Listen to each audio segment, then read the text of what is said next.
Hi guys, today we're going to be installing new steering wheel in my new beater car. I picked up this wonderful 318 Ti, which is a compact. It's a pretty terrible drift car, but the price was right. I think they look cool. Yeah, this video isn't really about this, but here it is. Now I'm going to be showing you how to remove all this stuff the correct way with very limited amount of tools. Whew.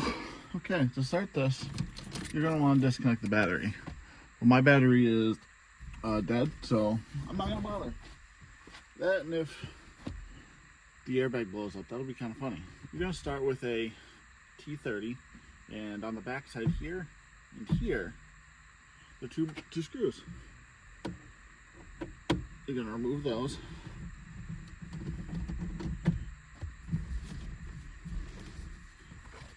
Make sure you unlock the steering wheel so you can turn it, obviously.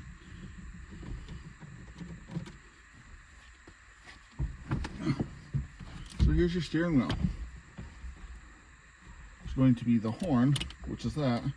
This is the airbag connector. It just pops off. This you can throw away.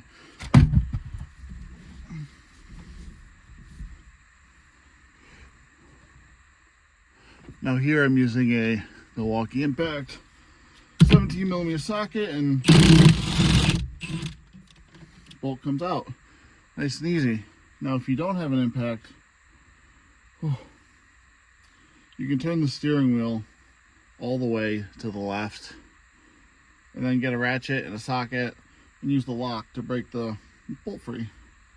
Nice and easy.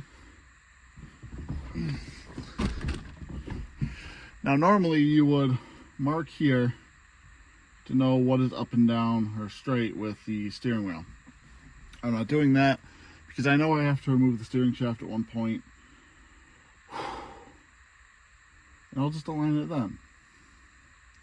So yeah, the correct way to remove a steering wheel without any special tools. Yes, they have pullers and stuff, but take your bolt,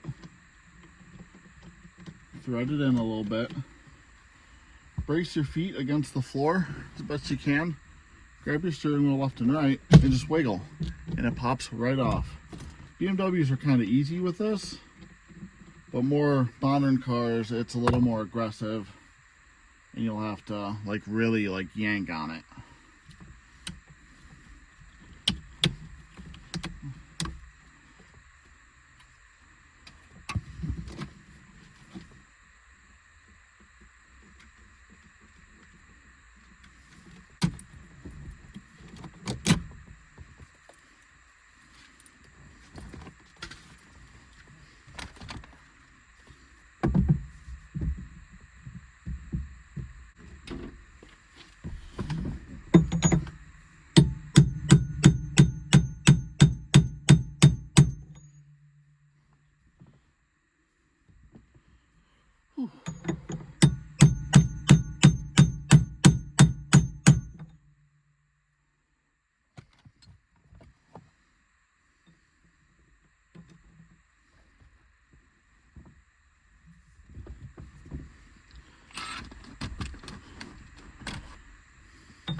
So as you could tell, that did not go on very well.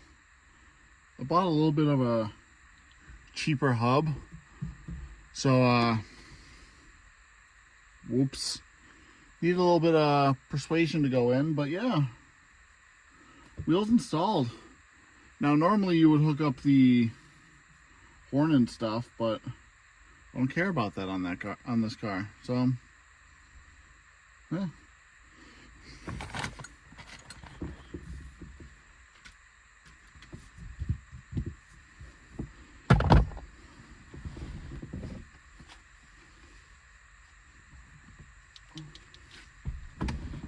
Now the last thing to do is to install the centerpiece. And just like that, we have a nice steering wheel in our E36. Now I'm thinking that this might be a little too close for drifting, so I may add a spacer here to bring the wheel closer to me. Not only that, you can, where the column mounts to the dash support, you can put spacers to drop it down, which I might do that too. But either way, thanks for watching. This is a nice, easy one. Oh yeah, don't forget to subscribe and stuff. That really helps. I appreciate you watching this. Thank you.